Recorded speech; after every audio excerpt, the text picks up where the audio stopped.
বিশিষ্ট সাহিত্যিক ও কবি সুনীল গঙ্গোপাধ্যায়ের লেখা একটি বিখ্যাত ছোট্ট কবিতা আজ আমি পাঠ করে শোনাব। কবিতা জীবন মাত্র একবার। শুরু করছি। পেটে বোমা বেঁধে যে যাচ্ছে ধ্বংসের দিকে, ও কি পরজন্মে বিশ্বাস করে? যাবার পথে হোঁচট খেলে ওর পায়ে ব্যথা লাগে না? ওই তো দেখতে পাচ্ছি মুখে কালো মুখোশ পরে এক পা করে এগিয়ে যাচ্ছে মৃত্যুদূত। মুখোশের নিচে ওর মুখখানা কি এক নশ্বর মানুষের নয়? ও কি নিজেকে ভাবছে দেশপ্রেমী? ও কি জানে না মানুষ শুধু মাতৃগর্ভেই জন্মায়, দেশ বলে কিছু নেই? কালিকা যে বিমানচারীরা আগুনের মধ্যে খুঁজেছিল দেশ, ও কি নিজেকে ভাবছে কোনো ধর্মের ধ্বজাধারী? ও কি জানে না সব ধর্মই একদল নেশাখোরের অলীক বিলাস? দেশ নেই, আছে এক একটি হৃদয়হীন রাষ্ট্র।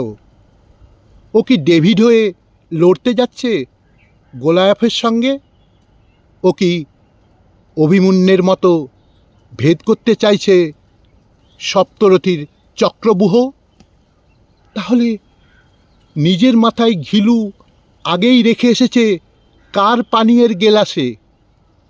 যারা ওকে পাঠায় তারা মানুষের মাথার ঘিলু চুকচুক করে পান করতে ভালোবাসে, যেমন এক একটি রাষ্ট্রনায়ক স্নান করে মানুষের রক্তে।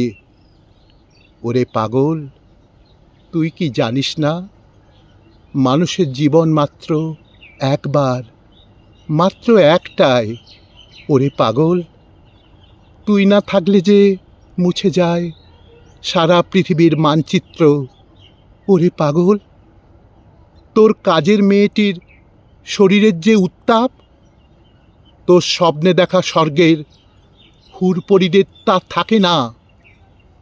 এক ফুল থেকে অন্য ফুলে উড়ে যাচ্ছে ভ্রমর, ওদের পরজন্ম নেই। উড়ছে ঝাঁকঝাঁক প্রজাপতি, দোল খাচ্ছে বাতাসে। নিরালা ঝর্ণায় পা ডুবিয়ে বসে আছে একজন মানুষ, ও চিরকাল বসে থাকবে। ওর গান খুব মন দিয়ে শুনছে চারপাশের হরিত গাছপালা। ওখানে বারুদের গন্ধ নেই, ওখানে বারুদের গন্ধ নেই।